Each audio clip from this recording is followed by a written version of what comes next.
I'm just going to explain that whilst I am Director of Strategy at Tavistock Relationships, I also sit on City and Hackney CCG, which means that I am somebody who wears two hats today. Some people might call that a conflict of interest, but they'd be wrong. This is a collision of interests. These are my two preoccupations, the health and well-being of people who live in City and Hackney, and also thinking about the quality of our lived lives and how we can do more. So I am just so delighted to have the opportunity to think and reflect on what this means, particularly in terms of the health and well-being of people who live in the city. Could I have the next slide, Katie? Thank you. And probably the next one after that. Thank you. So I'm really interested in how this particular service is going to help the CCG, who have not been a part of the commissioning of this service. This is entirely something that the Corporation of London has done, but nevertheless it sits so neatly within our joint ambition, which is to ensure that the people who live and work in the City of London have longer, healthier and happier lives. But perhaps even more importantly, paramount is this idea that we reduce health, we reduce health inequalities. The difference health outcomes for people who are poor and who live with all sorts of different conditions is infinitely and significantly worse than those who have advantage, and often that turns on their early experiences and their early lives. So our job is also to ensure that once we know that there is this very significant gap between our residents and workers, we have something to say and something to do about it. And so the Wellbeing Centre is a very significant part of that answer. As Andrew says, we are interested in providing people with evidence-based interventions. Everybody should have the opportunity of getting what we can all afford to offer them, knowing that it comes with the very best pedigree of evidence behind it.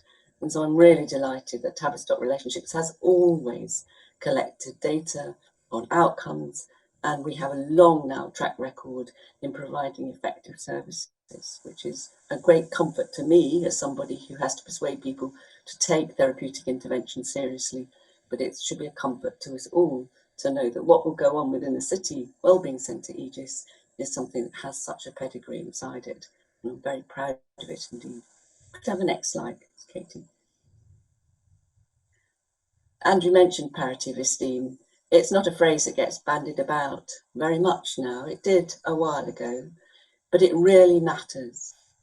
The idea that our mental health and well-being should be taken as seriously as our physical health and well-being is still for some people a radical thought.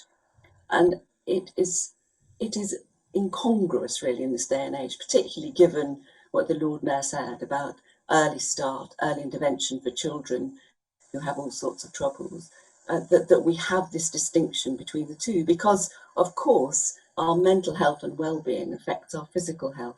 So we should all be interested in everybody's mental health and emotional well-being, because it's one of the easiest ways we have as a state to improve outcomes for everybody. And we can think about this as a moral good. It is morally right to ensure that people have the health and support that they need and deserve. But it is also, just from a sheer naked, cold economics point of view, perfect sense. Because if we stop people from developing serious illnesses, we are going to reduce the demand for hospital and other forms of care. So parity of esteem, the notion that we should treat people's mental health and well-being as seriously and be as interested in it and invested in great outcomes, is hugely important. And I found this stat, which was that 1 in 3 GP consultations, particularly in London, now involve some component of a mental health issue. So people are going to their GPs and asking for help with a frozen shoulder. What they're also wanting to talk about is a trouble that they have that's pressing on their mind, making them depressed, anxious, unable to engage in the world of work as much as they would like to. It reduces their capacity to parent, and if we don't take it seriously, engage with it and help people, it's going to diminish the quality of their lives to such an extent that it will affect others, and whole families get drawn into the mental health of one person inside them. So we are absolutely going to rise to the challenge of this. And it's just wonderful. And I have said bravo, bravo for the City of London Corporation, because this is brave and right. Could I have the next slide, please, Kate? Thank you. So we're an established historical institution, which is nice. It feels comfortable to be inside an organisation that has had years of practice and really understands how we can help people best. But Andrew mentioned that it grew out of a group of people who became very, very perturbed about what had happened to families as a consequence of the Second World War. And it began helping social workers from another venerable organisation, Family Action, who were Family Welfare Association, think about how to help families best when they were very hard to help. And this is the ground that we are still treading and working in now. These are the troubles that we work with at our centres, online, every day. And of course, we've got new problems, and the world of COVID, working online, isolation and loneliness is something that's becoming a feature of the work that we do.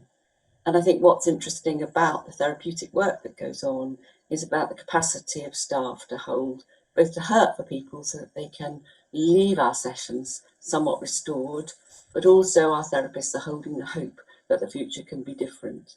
And the quote is from a parent who had seen one of our therapists at Tavistock, and you can read just as well as I can, I'm sure, but it was the notion that somebody, through a relationship of trust with a therapist, was able to find a way through a really very significant and horrible bereavement that had been treated as a depression with tablets. Now, that will have alleviated some part of it, but it doesn't get to the very heart of the issue, which is grief. And I think that it was terribly important for this woman to have somebody who could endure to listen to her. She'd run out of family and friends, and she was getting that response, which was, "You're still talking about this? Are you not over this by now?" A therapist never expects us to be over stuff. They expect us to be living with it and working with it and thinking about it all the time. And these things matter, and these are the things that make the difference. Could I have the next slide, please, Kate? This was a piece of work I did a long time ago with some school children about their views of family life. And this is Finn's picture of what happens to families as they go older. And he was very interesting in drawing the bats and the graves, obviously, and calling this the aging family. And he looked at me pityingly. I think I probably was about 50 then. He obviously felt that I was well on my way to the right-hand side of this picture. Family life really matters because we move through, as individuals, through all our relationships and connections, a continuum that most of us travel across, which is, we are born, we go to school, some of us go to university, we hold down jobs, we make families or not, as the case may be. We grow older, we have to deal with our aging parents, we have to deal with the death of our parents, we may have to deal with sudden job loss, horrible illness, bereavement, change. And so the family life cycle transitions can get disrupted and can be made more difficult for people who've not had the very best start in life. And so therapy attends to all the issues that people are living with and struggling with.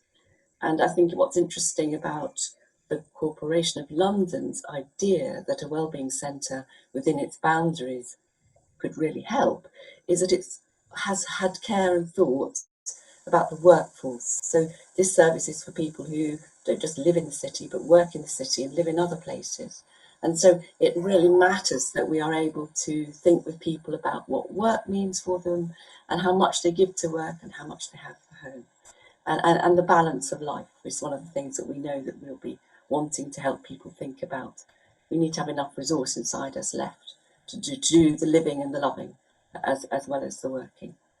So thank you very much, Katie. The next slide, please. So I suppose what we're doing when we're thinking about parity of esteem and the work that Tavistock Relationships does is we're trying to persuade people that getting the help that you need when you are low, depressed, facing an extraordinary life challenge is that there's somebody to help, somebody who can help you as a doctor would work with you if you had, bust your Achilles tendon. We are as interested in that. We want to have a look at what's inside. We can help people face the difficulties, the demons that they have they've put in a box and not wanted to look at.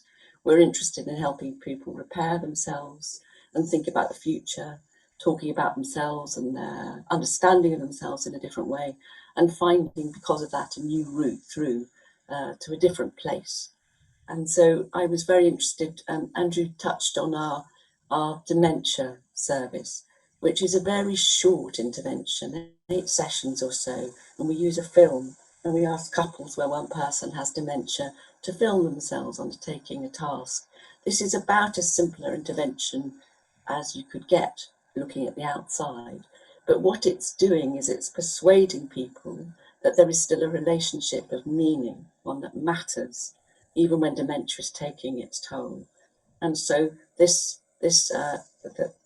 woman in this relationship had been very, very low, very depressed about living with her partner with quite serious dementia. But through this work, she was able to imagine a life where he could stay at home with her, and he did. And they found things because she understood that he still loved her. She still experienced that as hugely important to her. She was able to tolerate the dementia in a way that made her feel less like a caregiver and more like a partner again. So there are very simple things that we can do that help people in extremis. And I think that's the point of finding new ways of helping people live with the old and wicked problems. Thank you, Katie. Could I have the last slide, please? So, of course, I like to end with Freud, of course. So, this is a very well-known quote: love and work, work and love, that's all there is. And I suppose the point of us here today is to think about how therapy helps people restore themselves, the relationship that one forms with one's helper in therapy or counselling or the other work is as close to an experience of love for some people as they've had for a long time. And it's in that relationship that the change is made. So I feel intensely proud and humbled, really, to be in a position where we are able to think about offering this support to the people who live and work in the Corporation of London's boundaries. And we're open, we're waiting. We'd like it to start right now. Thank you.